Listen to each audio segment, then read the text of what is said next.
Testing, testing. 1, 2, 3. Good morning, everyone. Welcome to day 2 of Ecommerce Expo. Thank you for joining this session this morning. I'm Kieran Kent, Managing Director of Propeller Group. The title, as you can see behind us, Are You Sold on Retail Media? To answer that question, we've got a great panel of experts here from the world of retail media today. I'll introduce them very shortly, but just to sort of summarise what we're going to cover, the panel will talk you through the current retail media industry, give you a state of play overview. They'll talk about some of the opportunities, some of the challenges, talk a bit about innovation that they're seeing in the space, and they'll also talk about real-world examples that retailers and brands are applying in the world of retail media into their own organisations. We should have time as well for some questions as we get through towards the end. If you look at the size of the retail media industry, Group M are forecasting this is a space that will be $125 million by the end of this year. And Group M are also forecasting that retail media will outpace TV advertising revenue by 2028. So clearly for those retailers and brands that embrace this opportunity, there is great growth potential. So I'll introduce the panel very shortly. Just a quick summary of Propeller, the company that I'm from. We run public relations, content and business development programs for companies working in the retail, marketing, advertising and technology sectors. So we've got quite a few clients that are in and around the shows today. We're also looking after the press office, which is over in that direction. So anyone in the audience that has got a story they want to tell to the outside world and they want to engage with the media, there could be an opportunity for you to go and speak with my colleagues at the press office today. They might have some advice for you. So that's enough about me and Propeller. I will now introduce the panel themselves, the experts of the day. I'll start with the man sitting next to me, who is Xavier Fasson. Xavier is Global SVP Retail Product at Nielsen IQ. He leads retail product development and retail media intelligence. Prior to that, he headed up retail media for Quotient Technology in Silicon Valley, working with retailers such as Dollar General, Albertsons and Giant Eagle. Rosie Houston in the middle is head of Boots Media Group, and she spent 13 years at Boots UK. During that time, she developed the Boots retail media offering before launching Boots Media Group in partnership with Threefold Agency. She's now the MD of Threefold, and in addition to still heading up Boots Media Group, she's also responsible for managing several other retail media networks. That includes the likes of Co-op, The Very Group, and Signet Jewelers. And lastly, delighted to have Kim Ludlow. Kim is the International Retail Media Sales Division Head at Microsoft Advertising, and previously ran the retail media division at Tesco.com, and she also led My Supermarket, the grocery companion comparison website, for 9 years. So a great panel that we have, great expertise, experience on the panel here to talk to you today. So thanks for joining us, everyone, and let's kick off with a definition of retail media, because that's one of the things. It's clearly a big topic in the industry, but depending on which retailer or brand you talk to, depending on which agency or tech vendor you talk to, you might get a different definition. So I've looked at a definition from Retail Bulletin, which is obviously one of the trade publications. They would describe it as retail media is defined as the additional sales potential of a retailer's existing store and digital assets to promote third-party brands. So Xavier, why don't you kick us off? How do you feel about that as a definition? Would you go broader than that? Do you concur? Good morning, everyone. Thank you for being here and listening to me. I hope you can hear me all right. Great. So I would like to start with very simple. Retail media is the retailer providing their suppliers, their brands, access to their shoppers, right? They provide access to be able to message those shoppers in a very personalized way that is more ambitious, in a relevant way, which is obviously for all advertising, and also in a timely way. So when I define it, I try to say, why does a brand prefer to work with a retailer for their advertising versus all the other channels that they have access to? And so it should be personalized. I think it should be very relevant, it should be very timely, right? So whenever a retailer can do that, and they've been able to do that in various ways for a very long time, by the way, but now with the digital ecosystem being added on top of it, we can raise the bar a little bit in terms of not what is retail media, but what should it be. It should be something that drives various objectives better than other media channels because of the access to the shopper. The first party access that the retailer has to the shopper should make advertising a lot more effective. That's what I think. Rosie, how about you? Yeah. Good morning. Can everyone hear me okay? Yeah. Oh, good. Yeah, I would agree with Xavier.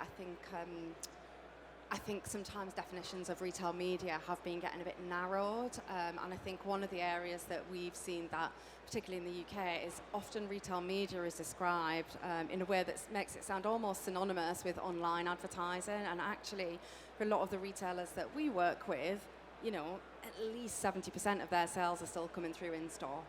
And we've seen this in the US. There was a big focus on kind of online, off-site digital advertising, and they're kind of pulling back from that strategy a little bit now. And I know like this year, 2023, was dubbed the year of the store.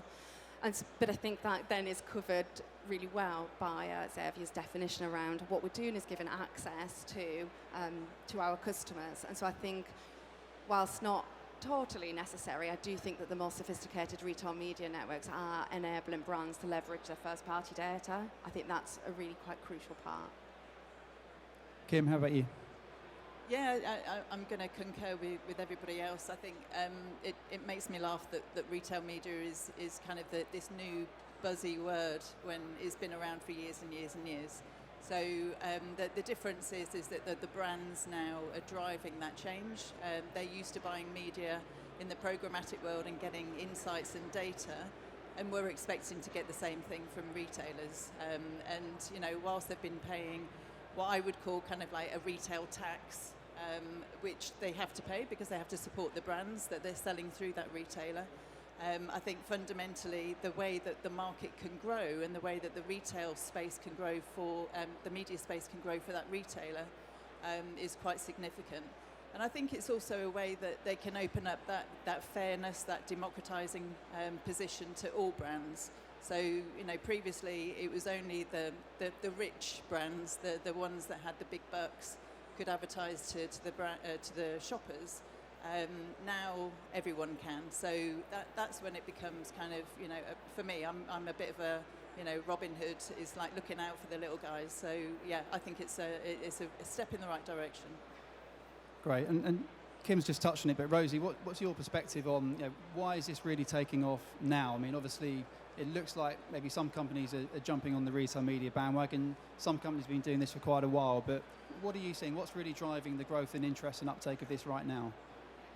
Well, firstly, I would say again, like Kim, I'm really pleased it is because I've been kind of working in this space for nearly a decade now, and for many of those years, it was a very unglamorous, unloved area. It was kind of seen as this kind of little bit of thing we do over here. And it's just fantastic that we've now retailers are really opening their eyes to the power of the kind of the assets, the access to the shoppers that they've got. But the thing that I think has really driven it, well, I think it's threefold really. Pardon the pun. Number one, I think shopping journeys have just changed enormously. It's kind of, those kind of more traditional broadcast channels. It's very difficult to get to our customers who are shopping across multiple platforms in multiple ways. And so I think that's forced a change in the way we advertise and the ease at which brands can get to their audiences. I think the second big change is obviously the deprecation of cookies. So for decades, CPGs have built their marketing campaigns on cookie technology, and as that starts to kind of diminish, and we know that's going to continue into the future, it's kind of opened up this opportunity for retailers to become these first-party data powerhouses.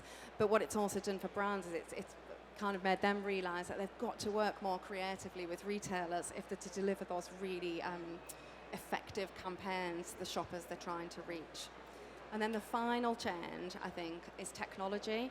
So it's always been, especially being with Boots for so long, one of the, the Advantage card is the jewel in Boots' crown, and always has been. It's not a new thing, and one of the things we always used to talk to brands about is we've got this amazing data, we have this amazing data, but the problem was, if I look kind of, even as recently as 5 years ago, brands couldn't get to that data. They couldn't leverage it in any way. So it was almost like we were dangling this carrot, but they were like, okay, how do I get there? And what was missing was the technology, okay? And so the retailer's data is only useful with the technology that enables brands to leverage it. And I think it's the coming together of those three things that have really meant this explosion of retail media. Xavier, what growth drivers are you seeing in the space? Rosie did a fantastic job covering this in three very specific points. So it's a challenge to add on top of that. But I would say that what I've seen, I've been in this space also 10 years, and what I noticed is that the agencies, but also the media buyers within the brands, have advanced their knowledge of how retail works. And to do retail media well and buy it efficiently and have confidence to grow that budget, you need to understand both the media side and the retail side. And you see that happening now, and that is, thanks to these events and everything else, people start knowing what they're doing. But the most advanced type of involvement in retail media is to also be involved in supplier-retailer collaboration on the data insights part. So Nielsen IQ looks at, through research at what the brands are thinking is what prompts the buying of media. And it's understanding that there are certain opportunities, certain issues with their relationship with the retailer that isn't right. Like they're losing share against some other competitor. They are seeing, ineffective promo, for instance. They feel like they need to either amplify that or they need to win back their customers. And so they're trying to do very objective-based media buying with specific purpose. And of course, at the end of the day, it comes down to trusting the result. And what the technology part of what Rosie said is more specifically understanding how to close the loop for the digital side, for the on-site, but also for off-site media, and seeing that there's an ROI. Obviously, that gets the flywheel running and starts the growth. If you look at the Amazon, kind of amazing growth in retail media, this had less to do with the logic of does Pepsi buy a lot of, sell a lot of, of their products through Amazon.com. No, that's not why Pepsi put all that money in it. They did it because they had transparency. They had analytics, they had real-time data, and that creates, the internal drive to say, if we do more and the metrics stay positive, well, we can put more money behind it. It's that flywheel that starts running now. And of course, attaching to e-commerce these other channels, it's more driven by the retailer than the brand, by the way. But the retailer has figured out how to, and Microsoft is doing a great job helping with that as well. How do we buy media offsite in a similar frictionless way as we're doing it on e-commerce on-site? So that also drives expansion, growth, audience-driven retail media. Kim, we'll come back to you. In terms of the marketing funnel, that obviously well-used phrase within the industry, where do you see the opportunities here for brands? Is this about driving conversions? Is there a bigger opportunity around brand awareness? What's your perspective on that? Well, I think, retail media historically was always driven around a promotion. So whatever promotion was happening in store, it would be used to market and talk to customers, whether it's online or in store. I think what we're seeing now, and Xavier's right, is that real-time data. And that real-time data can give you lots of information based on ROAS, conversions, impressions, clicks, you name it, you've got it. We also, from a Microsoft point of view, can also capture what's happening in store in terms of sales as well. So you kind of get the full funnel. But I think, from a brand's point of view, it's about lots of different things. It isn't just about how can I drive my sales. If you want to drive your sales, you always need to maintain your market share. You always need to be at the top of that shelf where you can and win that bid as much as you can. But it's all about driving awareness for NPD, so for new product launches. And this is where that opportunity from display media, you can drive that display message across a retailer's site in an area where in store they wouldn't be able to show their product because it's not sitting on that aisle, so you could mix, I don't know, frozen with bakery or something. So it gives that versatility that you can't get in store. But again, it links back to that insights real-time data and the insights that you can capture. But essentially, retail media can do anything. Whatever is the core objective of the brand, they can do it. And that's the beauty of kind of, how those metrics now can support the brands moving forward. But I also think, when you look at, the old world, and this is why media agencies are now kind of stepping into this space, because all of these metrics are very new to the people who were buying media before with the retailers. Impressions, click-through rates, ROAS, they kind of get it, but they don't really know what it means, and they're not actionable in terms of, they haven't got the time to be able to make those changes. So that's where the agencies are now coming in. They created e-commerce divisions, 3 years ago, something like that. And I think, they're now coming in and actually helping the brands improve how they can drive performance, whether it's awareness, whether it's sales, and all that jazz. So yeah, it can do everything. And in terms of the in-store shopping experience, which you've all touched on, this isn't just about on-site. This is the store experience as well. Yeah.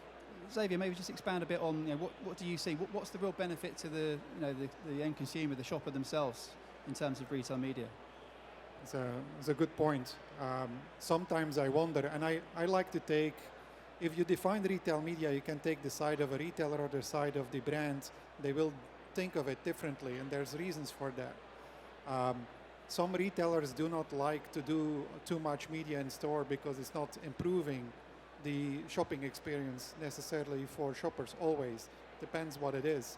So, you doubt that, this is always done for the right reason. Maybe they just need more inventory. They need a bigger opportunity to reach the shoppers, and they end up putting digital screens in store, or, targeting people via mobile devices in store, and so forth. And I think there is definitely, with the right strategy for the right objectives, there's definitely value in that. But, I'm not entirely sure that this is the starting point for a brand. If you have 12 different channels to target, by the way, I was in Turkey with Migros, who defines retail media so broadly that they do live events in front of the store with popular local artists and put brand advertising behind the artist and basically drive a few thousand people in front of that store, and that's retail media, right? And I don't think many people go into the store afterwards, but they did get the messages. And so that is how expansive it can be sometimes. But why are they doing this? Because this is high margin media opportunity for the retailer. But it's not a place to start necessarily. I think if you as a brand are challenged by understanding how to go about it, it seems obvious to me that you start with thinking about what does the shopper need to buy my brand? Do they need to know that it's part of the assortment of that specific store? Do they need to know that this price is lower than they potentially think? Because my as a retailer, maybe I'm more in a higher price level. Do they want to make people aware that there's currently a discount? And how do you communicate it? And if you really think about it, there may be opportunities for impulse. That might be an impulse type of product that there needs to be advertising about that very close to the checkout. But for most brands, I think it starts online and it goes into, basically targeting people on the path to purchase before they are in the store, right? It's kind of my personal opinion. We said, obviously, in this panel that we give some real-world examples of retailing brands that are getting this right. Obviously, we've got Rosie sat on the panel and obviously can talk about the creation of Boots Media Group. And I think you said in a LinkedIn post yesterday, Rosie, it's been a labour of love over the last 5 years. So tell us about the journey you've been on with Boots Media Group and really the benefits that you're seeing.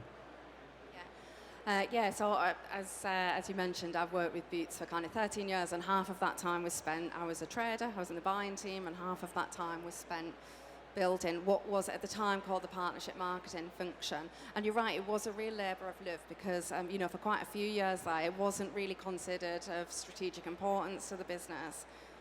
But I always knew that it should be, that the data that we had, if we could share and collaborate with brands, the value that we could create, not just for Boots and not just as a you know, an alternative revenue stream. But for our brands that we're trying to talk to the customers, yes, of course, there is a commercial benefit there, but also for our customers as well. It always just felt like there really was something there. So we got to our return from maternity leave actually in 2018 with this thing in my head that it could be so much more than it had been before I left. But what had happened at Boots is we'd kind of, you know, been running it for X number of years. We'd grown it to a really significant revenue stream, but we'd really reached a bit of an inflection point where I kind of think we didn't really, what were we? We kind of started out by kind of monetizing some of the ad card data, but it hadn't gone really much further than that. And that is when I met Threefold, probably a very similar event to this, who kind of got lots of experience in this space, and you know, to cut a very long story short, that kind of set off a relationship for about 18 months where we looked at actually, was there a big opportunity here for Boots? Could we really improve things? And I think the answer was yes, we could. So we decided to go into a partnership with Threefold, because what we accepted, I think, as a retailer is that we're a retailer, not a media. You know, we're not an expert in media or a media owner. And what that meant was that we didn't have the right people skills in the team. We didn't have the right technology in the team. And also the reality is that was never going to be up here on the Boots overall agenda, because there was far too many other priorities, and rightly so. And so the benefit of working with, in this instance, it was Threefold, is that we knew we could bring the right skills, the right technology, and that they could do it in a much more expedient way than we'd been able to do internally. So I kind of like drove that whole change. I was very, very excited about it. I really felt like it was the right thing to do. And we launched Boots Media Group back in 2021. So we've just turned 2 years old. And I have to say, it has surpassed all of our expectations. But coming here, I was thinking about, well, what is it that we've done there? What have been the big changes? So I think the first one was we created an entity in its own right. So before Boots Media Group, it did exist, but it was just called Partnership Marketing, and it was a department in Boots. We tried to create this entity that, while still really kind of tightly aligned with Boots, because that is important, the brands want to feel like they're working with Boots, also has a slight degree of independence, okay? And so P&G to me aren't a supplier, they're my client. And that mindset shift is really, really important. Being integrated into the business was important, because one of the things I was really very passionate about when we decided to work with Threefold is that we weren't outsourcing this. This wasn't an outsourcing exercise. And I used to call it in-housing, that we are in-housing the expertise that we need. And we do that in very pragmatic ways. So the Boots Media Group team are sat up in D90 with the rest of the Boots team. You wouldn't know, walking through the office, that there were any different to any of the other Boots colleagues. There's no kind of, we are treated like colleagues. There's no kind of confidentiality. You know, we're very much colleagues of Boots, and that's worked really, really well. But what it gives Boots is that separate expertise. So I think that kind of creation of this entity that is still Boots but has that bit of independence is helpful. I think what we've done is we've put a huge amount of efforts in behind the technology and helping brands leverage the data. So we have kind of developed a first-party data engine for brands now to work with our data off-site, and that's been a huge step on for brands. We've brought in our technology plan apps, which, you know, I was saying kind of honestly 5 years ago, we were struggling with having a finance tracker. You know, that because we were running the whole business off Excel, because it just wasn't a priority for the business. One of the big things that Threefold have brought to us is Plan App. So, you know, it is kind of a retail media application, so we can do all of our planning in there. We can do our store allocation, so we can target stores with the right media so that we're not tattooing the baby and we're not cluttering stores. What you'll see in a store from Boots Media Group is really relevant to that store, and with a store estates like Boots, that's really important. And then crucially, evaluations. Evaluations, that's the biggest kind of application that Plan Apps gives us. You know, prior to this, we struggled to get evaluations to brands, not because we didn't want to, but we didn't have the technology. And as you can imagine, when you're working across such a multi-channel toolkit, it would take my insight team to have to go around individual departments. Can you give me the results for the P&G active? And we weren't fit to scale. And then finally, I'd say the other thing that's been brilliant from Boots is just that I wouldn't even call it top-down support, although we have got that in bucket loads. I'd call it collective effort. The whole business really came behind Boots Media Group and the setup of it. And saying to somebody the other day, the annual conference that year, the annual supply conference, they turned the whole thing over to the launch of Boots Media Group, and it was a really, really clear statement of intent to brands and to internal teams at Boots that retail media is a really, really important part of the overall Boots offering. So yeah, I will stop now because I could talk about it forever because I'm very passionate about it. But yeah. Fantastic, thank you. Kim, what are you seeing at Microsoft? What retailers and brands are getting this right at the moment? What examples could you give us? I think I'm going to use the experience from my old days when I was at Citrus, and I think Rose has hit the nail on the head. It's about the technology will only do and play a part of that job, and it's about getting it right from the outset. I think it's a shame because the companies and retailers that have moved into retail media kind of are the the game changers in this space, the evangelists, if you like, in terms of what digital media should be in a retailer's environment. The problem is that we're now kind of in this space where there are lots of kind of independent decisions happening at a retail level, which is great. But it's not creating a kind of a unified approach for agencies to measure against and to buy against. So I think where we are in terms of I've seen maybe 4 grocery retailers in the UK, one doing it exceptionally well, and 3 just the blatant things that they hadn't done right from the get-go. And I think, to Rose's point, it's about having the infrastructure within the business. The technology, a SaaS platform, in whatever tech that you work in, a SaaS platform still needs to be sold. You still need to show people how it works. You still need to understand the output of the data. And I think, from our point of view now at Microsoft, we're working very closely with the IAB to help them kind of create some standards. And it's not that every retailer is going to go, yeah, all right, we'll change the way that we do things. But what it will do, it will help some retailers who are moving into the space, certainly for the first time, that they can perhaps adapt and think more about what does the market want, rather than necessarily how they think they should run it. And again, to Rose's point, sorry, I've got loads of things. From Rose's point, I think, how can you work closely with the trade team? So I think, you always get, or the merchandising team, however you want to call them, but you tend to have a kind of a them and us. It's kind of like old school publications where it was editorial versus advertising. It's kind of the same world in retail. And I think if you can align and get top up buy-in, so with the C-suite, then you work collaboratively and then you can together build something out that's great. And I think it is moving into the future. So what we're doing now, Kroger is one of our biggest clients, and with Kroger is measuring the in-store sales as well as the online sales. But I think the world is evolving, the world is changing. My caution is that we shouldn't be going too fast, and we shouldn't be looking for the next shiny toy. We need to kind of get our house in order first. And if you think about Amazon and the huge amount of revenue that they make, 75% of that is just on sponsored search. So, the sponsored search piece, the in-aisle piece is so important.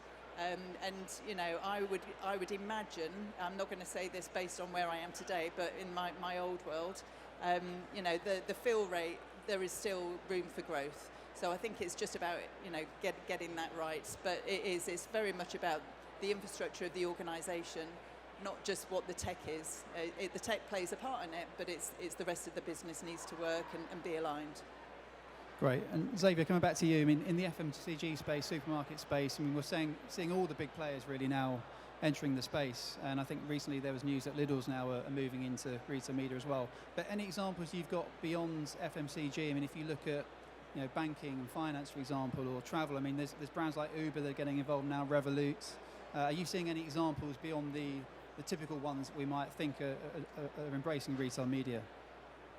Yeah, it's a very good point.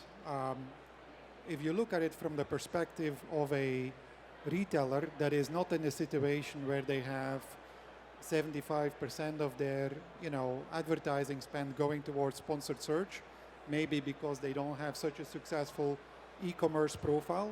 Some retailers, like if I think about Dollar General in the US, it's a retailer maybe you haven't heard of, and if you hear dollar, you may think it's a dollar store, but it's actually sort of a convenience store attached to gas stations, but also standalone. They have 18,000 stores in the US. That's more than McDonald's or Starbucks, right? They have people using their loyalty program significantly because they're good at couponing, digital couponing and discounts.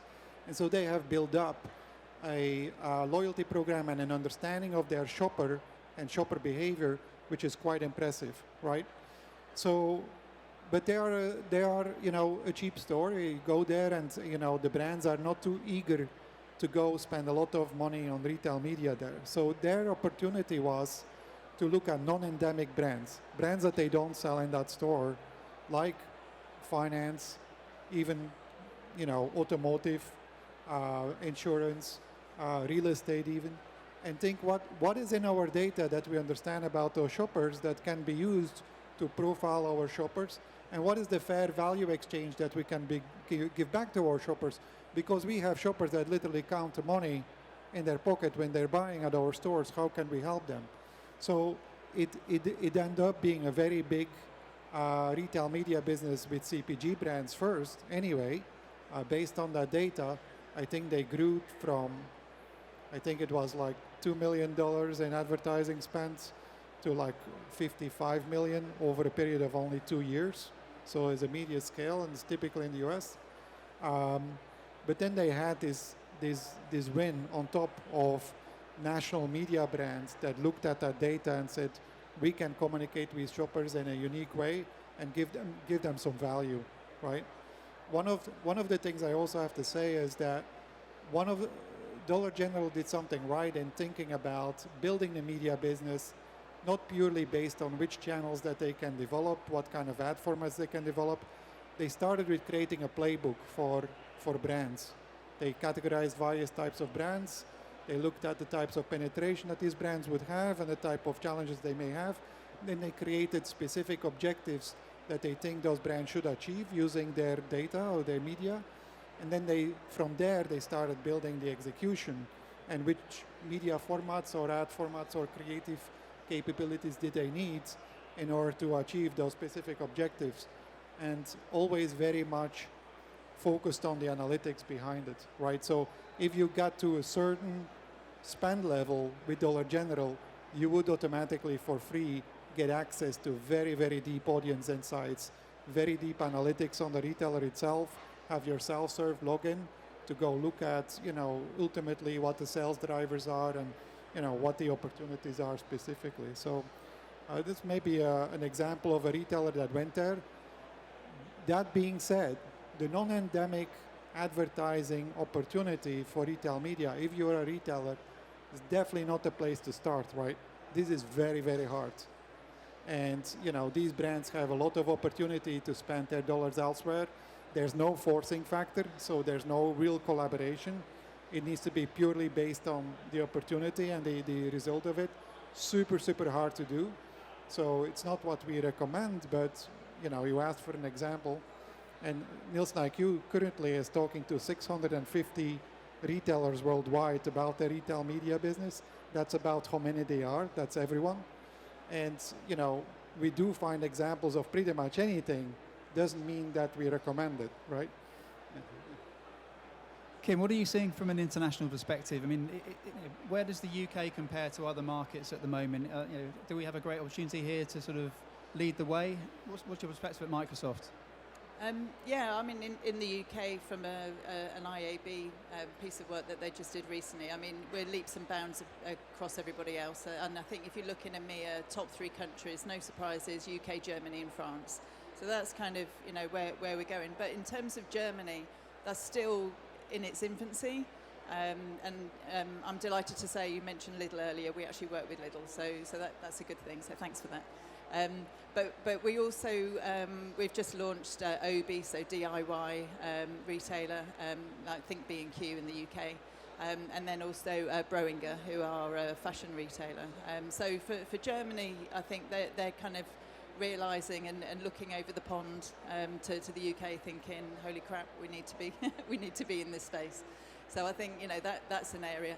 It's an interesting one because I was thinking this morning on the train coming in. We talk about this omni-channel experience and what is retail media, and we talk about in-store media and we talk about online media, etc., etc. But I think when you're looking at countries like Spain and Portugal and Italy, where actually e-commerce penetration is very small, in-store media and in-store digital media actually plays a bigger part potentially than it does in the UK, because it's bridging the gap where e-commerce from a monetization point of view can actually support the smaller retailers over, not necessarily the smaller retailers over there, but the smaller audience that's online over there. So I think it's.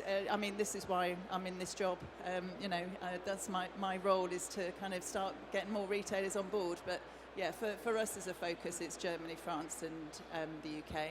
And even in the UK, you'll be surprised at how many retailers are not in this space yet, who are incredibly large retailers. And you just kind of think, where are they living at the moment? Because they're not seeing or hearing the retail media, and it's all about the value that retail media is actually given to the bottom line for a retailer. I mean, it's significant. So I think that in itself, is not hard work really in the whole scheme of things. If you get it right, you're in a good place. And I think hopefully a lot of retailers will listen to and follow Rose's lead and do it the right way. Absolutely. And coming back to you, Rosie, are you seeing any different sort of trends in terms of brands that are talking to Boots Media Group at the moment? What new verticals are interested in this area? What are you seeing? Yeah, in terms of brands, I would still say there's a real spread of kind of understanding and capability amongst our brands. And of course, we've got some, you can imagine the big kind of powerhouses who are really getting, particularly around first-party data, the deprecation of cookies, are really getting on the front foot now and trying to, work out their strategies for once that change comes into play. I think it's interesting, and you'll kind of see in the press, in the industry press, like the likes of like a Unilever and a L'Oreal have actually restructured their parts of their marketing organisation to set up retail media divisions who will work directly with kind of retail media agencies like ourselves. But then you've then got brands with less experience and less resource in-house as well to help with this. So you were saying, Kim, earlier about kind of data and insights, and one of the things I've found is that quite often your kind of small and medium-sized retailers, they just don't have the resource in the business or the capability to really understand all of that data and insights. And so it's trying to find an offering that works for them, that also is kind of affordable and pays back, etc.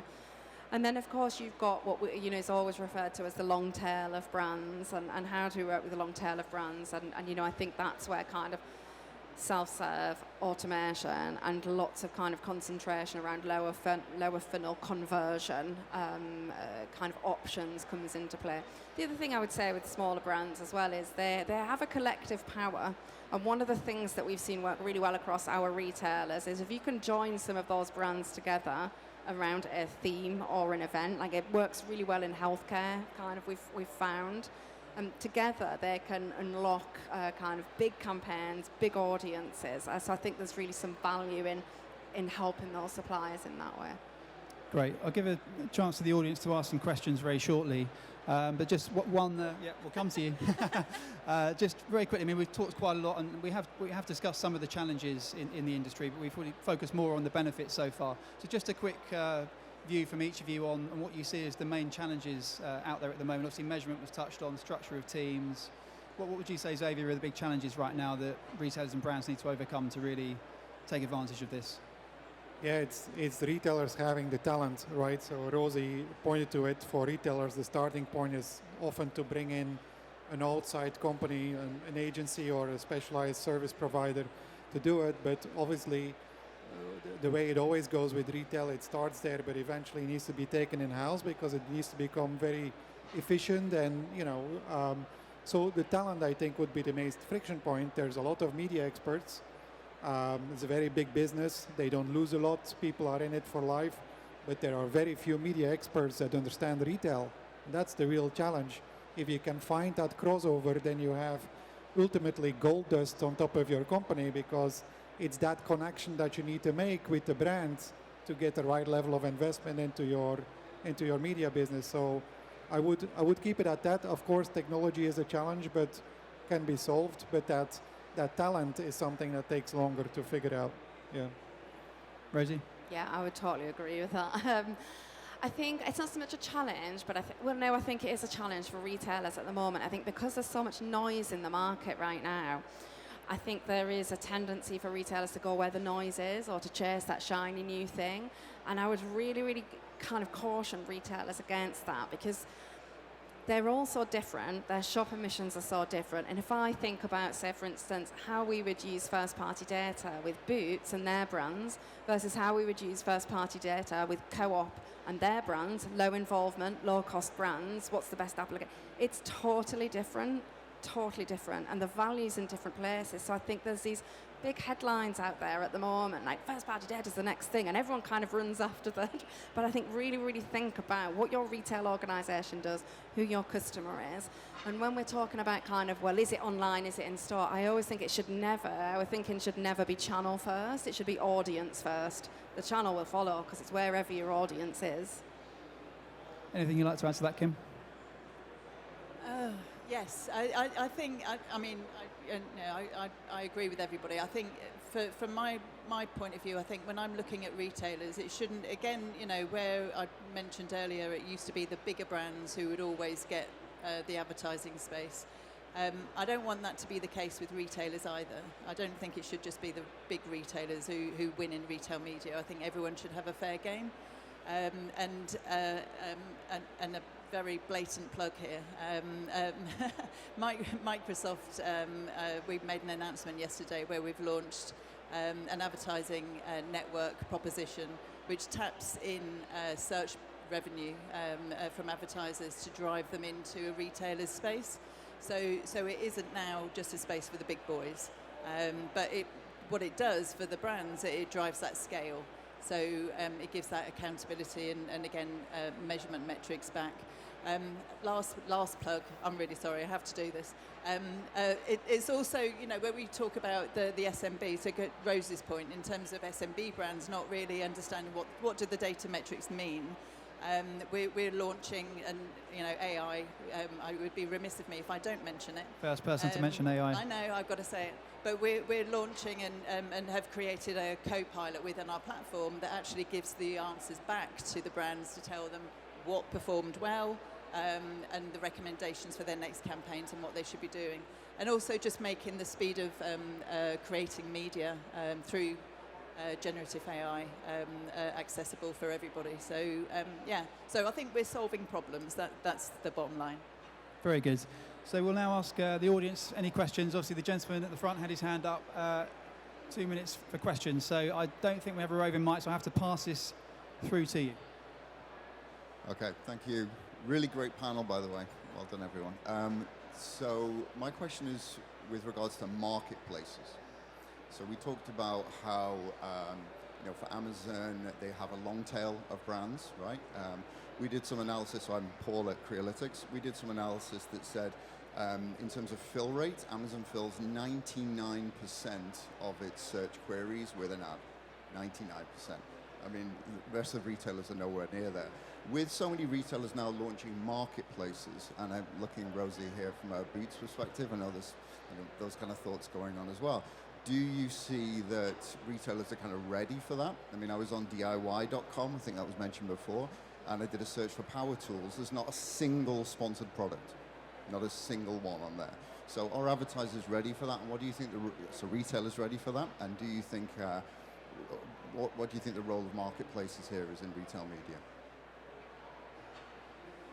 Yeah, so there's definitely, if you look at the tech and durables categories, because of the lower frequency of these products moving, there is less of a focus on pure performance advertising and optimizing that and personalizing that on those websites, they are, probably thinking it's effective to spend the money on brand advertising or on other approaches. That being said, you're right. I think the main thing that I feel is lacking in these marketplaces is the respect for the consumer, the respect for the shopper, to say, I'm going to create opportunities, maybe at better prices, to help shoppers through their purchase, with the impact of the brand dollars to send personalized advertising and do this in a way that they understand the shopper. The fill rates don't mean it's successful. If you have high fill rates in certain product categories, that doesn't mean that there is necessarily an optimal revenue for the advertiser, an optimal performance for the brands. So if you then take this into the categories where there's lower fill rates, what I see is just opportunity, right? So I think it's a challenge. I understand it, and it's something that technology doesn't always solve. By the companies that are incented to put supply side platforms together are not always thinking about the shopper. They're thinking about the yield for the retailer, and that's probably the issue here. Rosie, Kim, anything make sense? you'd like to add? Try and get one more question in a minute. Yeah, sorry, I'll just add to that actually. It has just been announced that Boots have pulled the plans for Marketplace. I don't know the ins and outs, but maybe Xavier has hit the nail on the head. Any other questions?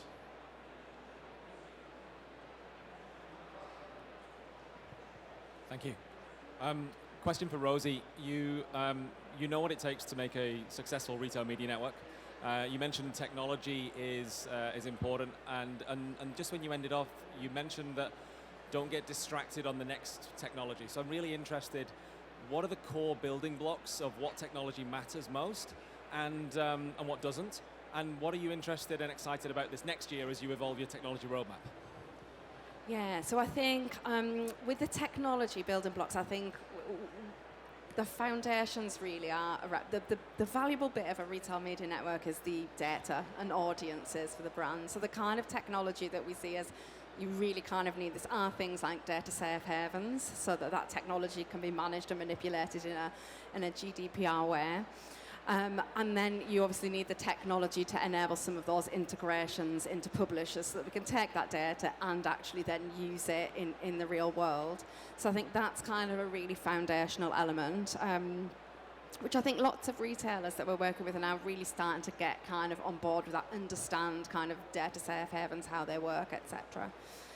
I think the second bit of technology that you really need is having something that helps you run a seamless retail media center and deliver evaluations to brands in a timely fashion. That is a really key piece, because without that, I mean, you're really going to struggle.